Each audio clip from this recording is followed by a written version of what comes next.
Hello दोस्तों, welcome back. इस वक्त की बड़ी अपडेट और बड़ी खबर आ रही है कि बिहार के जो 2 सीटों पे बाय इलेक्शन हुए थे, जो उपचुनाव हुए थे, उनका रिजल्ट आ चुका है और इनमें आरजेडी प्रत्याशी और आरजेडी की तेजस्वी यादव को पूरी तरह से झटका लगा और उनका घमंड और पूरी तरह से टूट गया है, चकनाचूर हो गया। आप सबको बता दो कि आरजेडी जो है, तेजस्वी यादव पूरी तरह से वो उसका हेकड़ी ख़त्म हो गया है। वो ये समझ रहे थे कि दोनों सीट हम निकाल लेंगे और एमआईएम पार्टी वहाँ पे ये बोला था कि हमको गोपालगंज सीट छोड़ दो, हम मोकामा छोड़ रहे हैं, मोकामा में तुम लड़ो और गोपालगंज में हम लड़ रहे हैं। तो आरजेडी ने इस प्रस्ताव को ठुकरा दिया था और बोला था कि हम दोनों जगह पे लड़ेंगे और दोनों जगह पे अपना सीट निकालेंगे। एमआईएम पार्टी कुछ नहीं कर पाएगी, 1000 वोट भी नहीं ले पाएगी। लेकिन तेजस्वी यादव का यहाँ पे घमंड टूट गया। यहाँ पे गोपालगंज विधानसभा में जो बीजेपी की प्रत्याशी है कुसुम देवी, उन्होंने 70,053 वोट ला करके पहले स्थान पर जीत हासिल कर लिया है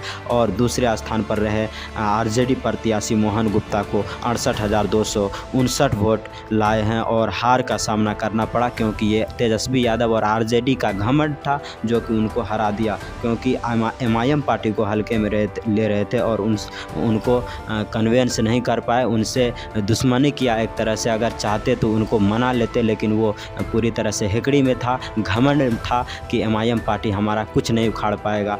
तो उन्हीं का ये परिणाम है कि मात्र 2000 वोटों से बीजेपी से हारे हैं आरजेडी। लेकिन यहाँ पे एमआईएम पार्टी 12,214 वोट लाए हैं और वहीं चौथे स्थान पर रहे बीएसपी का कैंडिडेट इंदिरा यादव 8,854 वोट लाए हैं। तो आप सबको बता दें कि दोनों मिलाकर के 20,000 से ज़्यादा वोट होता है दोनों उम्मीदवार जो हारे हैं, एमआईएम पार्टी को और बीएसपी का।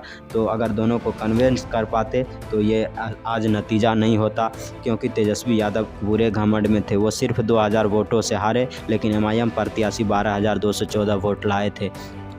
तो आप सबको बता दूं कि जो तेजस्वी यादव बार बार एमआईएम पार्टी को नज़रअंदाज करते हैं और उनसे गठबंधन नहीं करते हैं, उनको सीट देना नहीं चाहते हैं, उनसे दुश्मनी करना चाहते हैं, तो उनके लिए ये एक परिणाम है कि गोपालगंज सीट को आरजेडी ने खो दिया है। और एमआईएम पार्टी उनके लिए जो है वो बोल रहा था कि एमआईएम पार्टी मेरे लिए ये सीट छोड़ दे।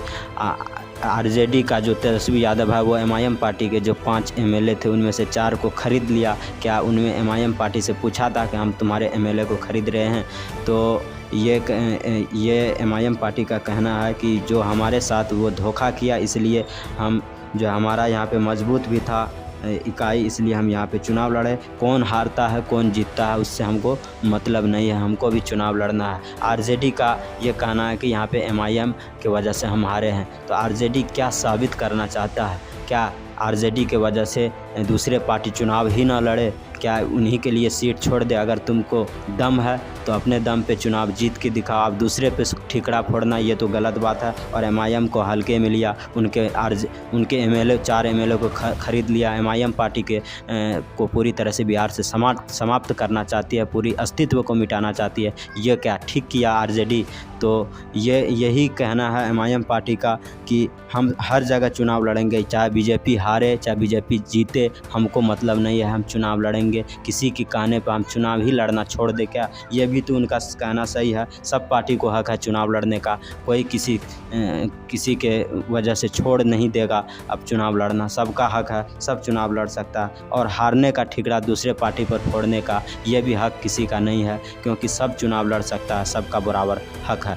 तो ये आरजेडी का जो हेकड़ी था ये ख़त्म हो गया और 4 एमएलए जो ख़रीदा था उनका ये एक तरह से बदला लिया है एमआईएम पार्टी। और गोपालगंज सीट को आरजेडी ने बहुत ही कम अंतर से खो दिया है। तो आप सबको फिर मिलेंगे एक अगले अपडेट में नए टॉपिक के साथ। तब तक के लिए bye. Thank you so much.